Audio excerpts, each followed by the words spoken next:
Antes de pasar a la siguiente sección de teología sistemática y antes de terminar nuestro breve panorama de la persona y obra del Espíritu Santo, sigue quedando un tema que creo que tenemos que abordar, porque también es muy controversial y confuso, y es un tema que se debate todo el tiempo en la vida de la Iglesia hoy en día, y esto es: ¿debemos como cristianos del siglo XX esperar a que se produzcan milagros en la vida de la iglesia hoy, o los milagros han cesado al final de la era apostólica? Ahora, muy a menudo esa pregunta se plantea con respeto y en conjunción con toda la discusión de los llamados dones milagrosos del Espíritu.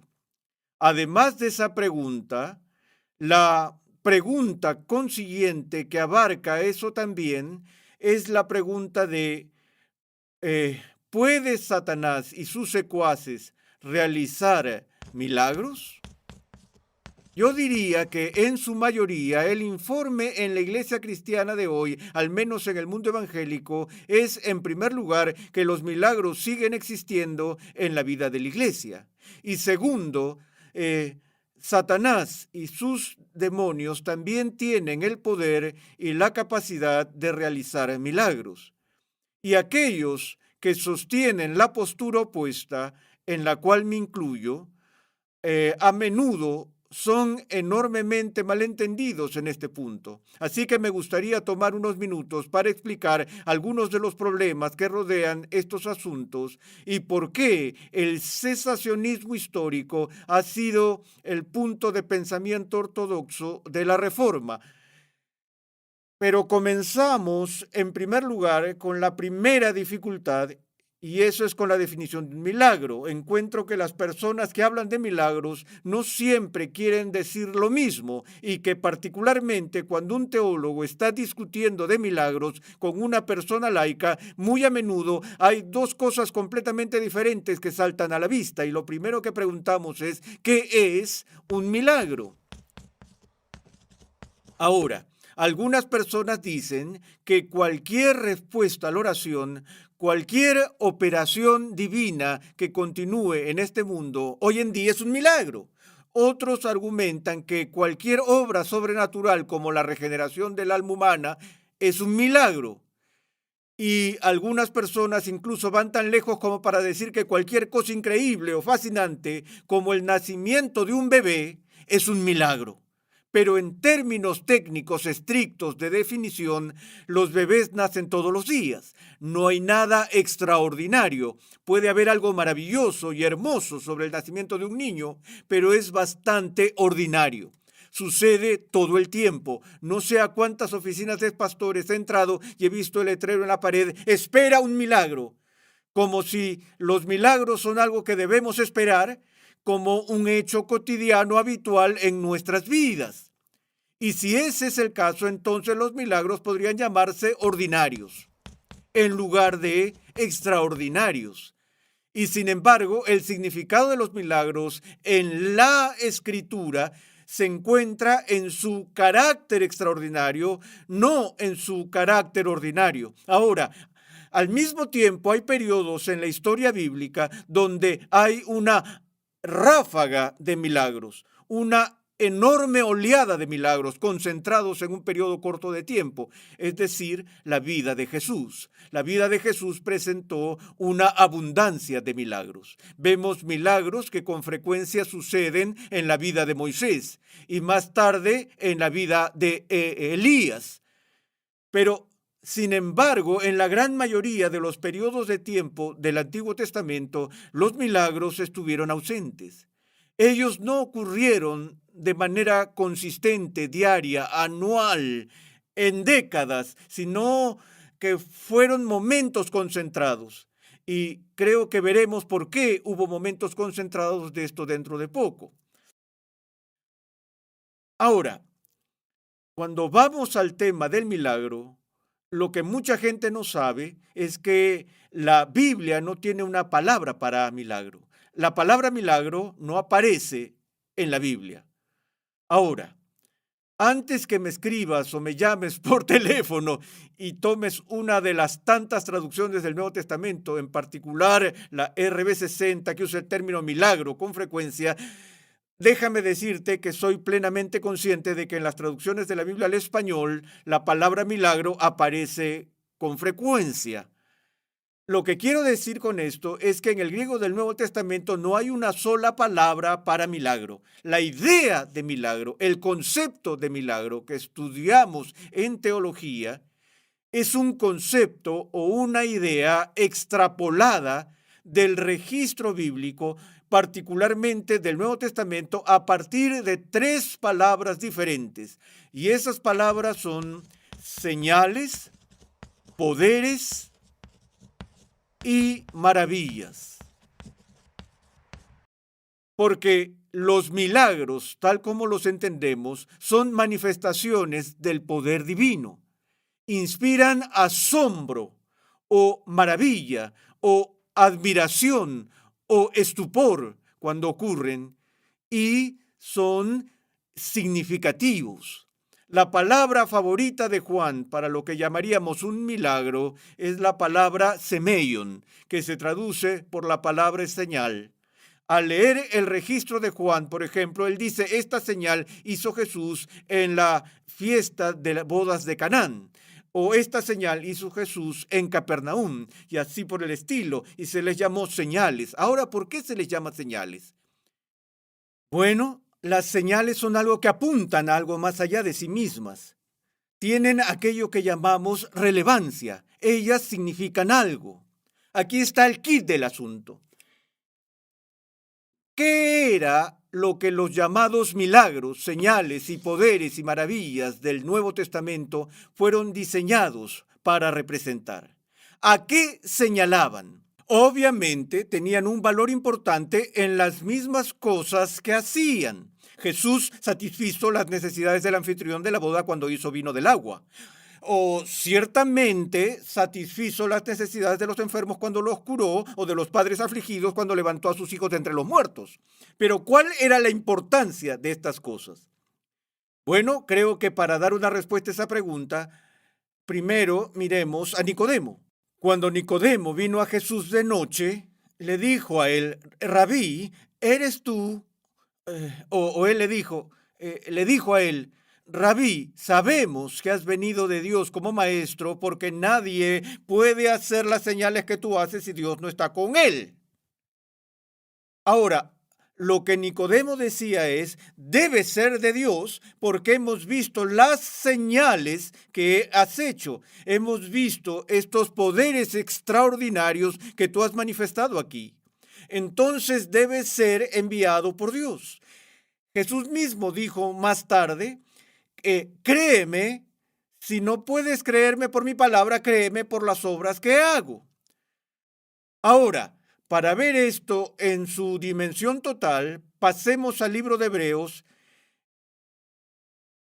en el segundo capítulo, donde tenemos esta amonestación y advertencia. Por tanto, debemos prestar mucha mayor atención a lo que hemos oído, no sea que nos desviemos, porque si la palabra hablada por medio de ángeles resultó ser inmutable y toda transgresión y desobediencia recibió una justa retribución, ¿cómo escaparemos nosotros si descuidamos una salvación tan grande? La cual, después que fue anunciada primeramente por medio del Señor, nos fue confirmada por los que oyeron, testificando Dios juntamente con ellos, tanto por señales como por prodigios y por diversos milagros.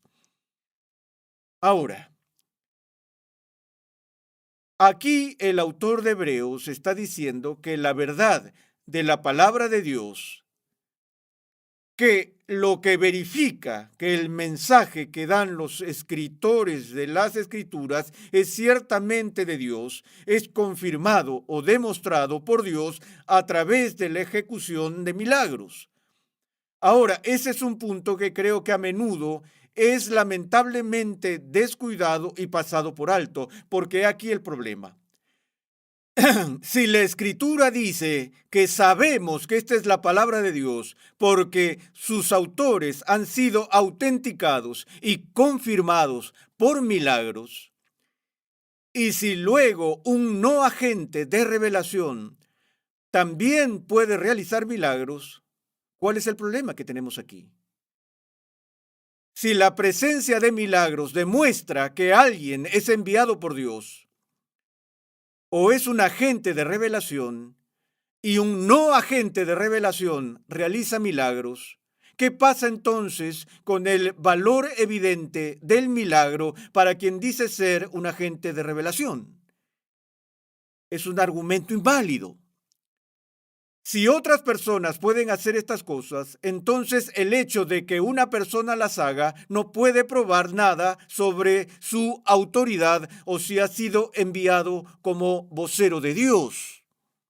Entonces, lo que está en juego en este tema es la autoridad de Cristo, la autoridad de los apóstoles y la autoridad de la Biblia misma. Recuerden cómo comienzan los milagros en el Antiguo Testamento con Moisés. Moisés es llamado por Dios en medio de la zarza ardiente para ir a Faraón, y no solo para ir a Faraón, sino también para ir al pueblo de Israel y decir: ven conmigo, nos vamos.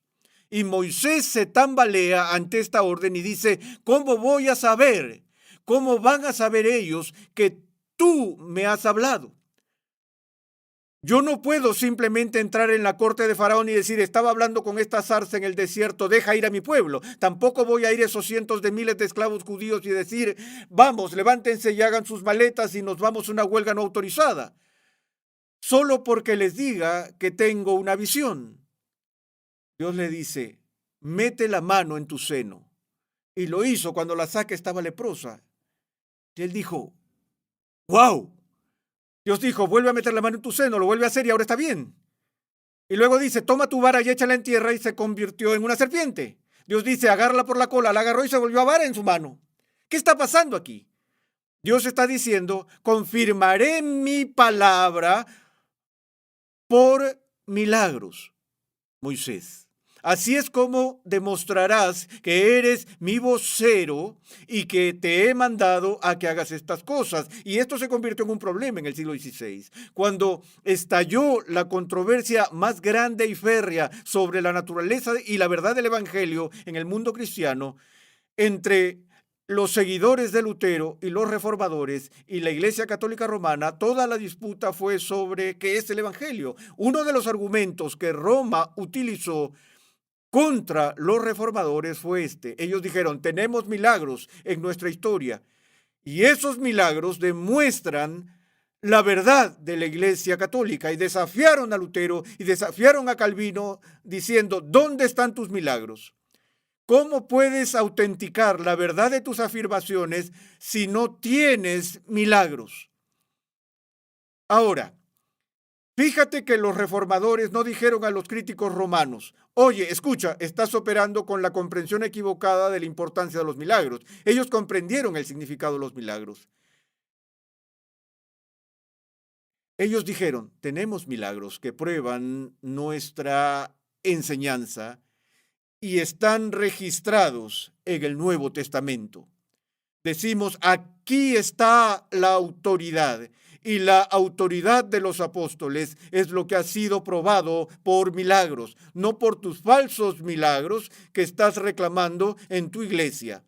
Ahora, cualquiera puede reclamar un milagro, pero solo uno que Dios ha probado que es su vocero tiene ese poder real para hacerlo. Es por eso que es tan serio en estos días cuando tienes gente por todas partes que dice realizar milagros. Incluso anunciarán un servicio de milagros. Ellos dirán de antemano: tú ven y vamos a hacer milagros. ¿Son apóstoles? ¿Son profetas? Bueno, si están haciendo milagros en el sentido bíblico, tendríamos que concluir que sus enseñanzas son ratificadas, autenticadas y respaldadas por Dios mismo, o que tales obras no autentican la verdadera enseñanza apostólica. Y si ese fuera el caso, entonces la afirmación bíblica para ellos se vendría abajo. Entonces tenemos un verdadero problema aquí. Bueno, el problema es este. Como dije, ¿qué es un milagro?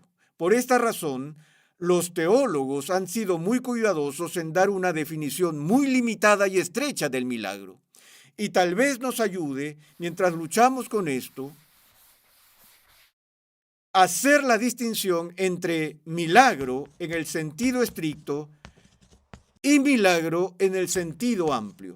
Si nos referimos al milagro en el sentido amplio de la actividad sobrenatural continua de Dios en la vida de su pueblo, la respuesta a nuestras oraciones, el derramamiento de su espíritu, el cambio de almas y todo eso, diríamos ciertamente que eso continúa hasta nuestros días. Si definimos el milagro en el sentido estricto, como lo han hecho los teólogos, con definiciones como esta, un milagro es una obra extraordinaria realizada por el poder inmediato de Dios en el mundo perceptible externo, el cual es un acto contra la naturaleza que solo Dios puede hacer, como sacar vida de la muerte o algo de la nada.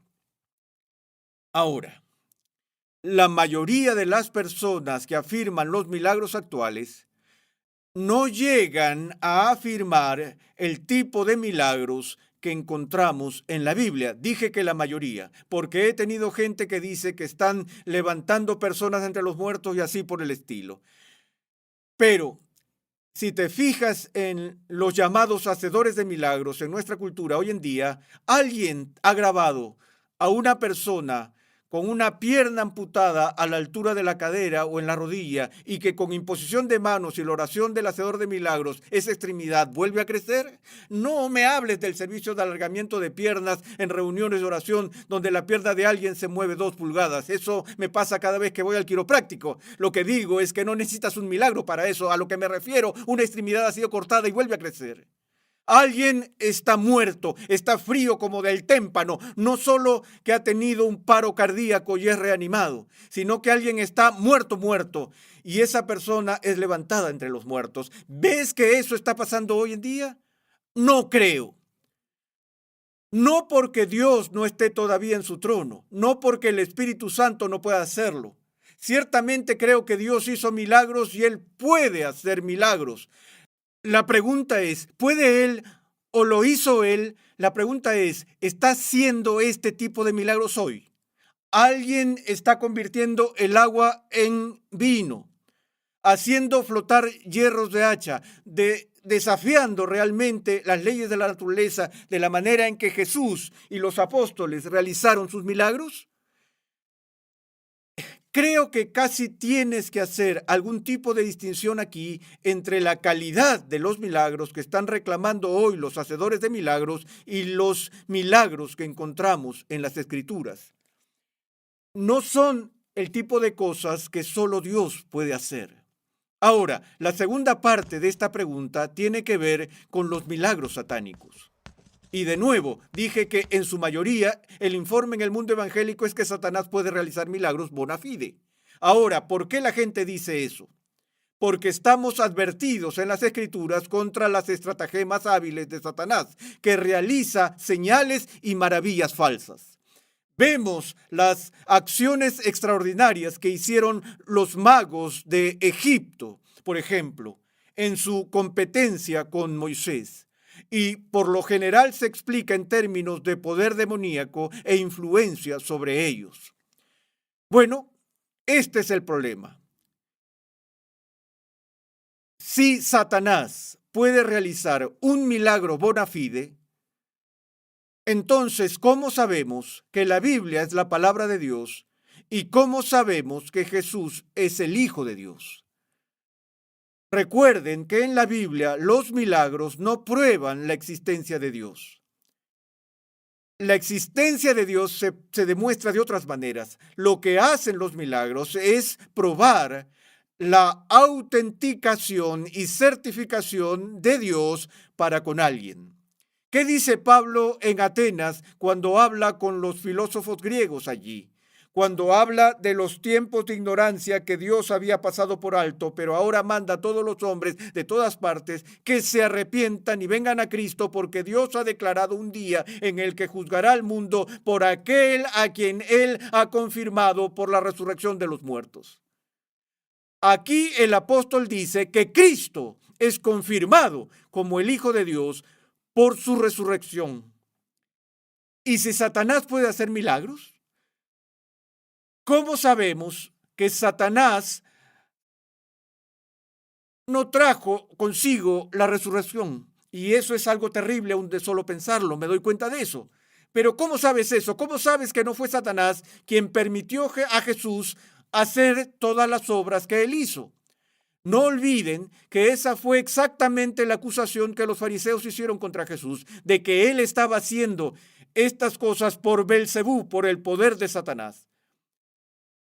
Tal vez el mayor truco de Satanás es alejar a la gente del monoteísmo puro, sin matices, y dirigirlos a la idolatría, consiguiendo que adoren a un hombre. Y su mayor truco para lograr que adoren a un hombre fue darle a este hombre todo tipo de poderes para realizar milagros y luego levantarlo entre los muertos. En otras palabras, toda la iglesia cristiana ha sido fabricada por Satanás. ¿Por qué no crees eso? Bueno, no lo creo porque no creo que Satanás sea Dios y no creo que Satanás pueda hacer cosas que solo Dios puede hacer. Y sé que la Biblia dice que Satanás puede realizar señales falsas y se pregunta si es posible incluso engañar a los elegidos. ¿Qué es una señal falsa y un prodigio falso? ¿Es un milagro verdadero, una señal verdadera o una maravilla verdadera que se ha hecho en nombre de una mentira? ¿O es un prodigio falso, una señal falsa? No un milagro auténtico bona fide, sino más bien una falsificación. Sabemos que Satanás es más sofisticado que cualquier ser humano. No tiene el poder de la creación, él no tiene el poder que solo Dios tiene, él no tiene el poder sobre la vida y la muerte y este tipo de cosas, no tiene el poder de las leyes de la naturaleza, pero es más sofisticado que nosotros. Y vemos a nuestro alrededor todos los días que la gente hace mucho dinero siendo magos muy tramposos. La buena noticia en nuestra cultura es que los magos famosos de nuestros días no dicen estar haciendo milagros. Ellos dejan en claro que están haciendo un juego de manos y que son hábiles y expertos en las cosas que hacen. No dicen estar haciendo magia. En el mundo antiguo eso era diferente. Los magos de la antigüedad afirmaron tener poderes sobrenaturales, afirmaron estar haciendo magia cuando todo lo que estaban haciendo eran trucos. Y lo vemos en la competencia entre Moisés y los magos de la corte de Faraón. Trajeron toda su bolsa de trucos para competir y en un periodo muy corto de tiempo se agotaron. Y Moisés siguió adelante, porque Moisés no era un mago. Él era uno ungido por el poder de Dios para hacer cosas que ningún mago puede hacer. De la misma manera, Satanás puede ser muy inteligente y engañar a la gente, pero no le des la capacidad de hacer cosas que solo Dios puede hacer. No puede hacer un milagro verdadero en el estricto sentido de la palabra.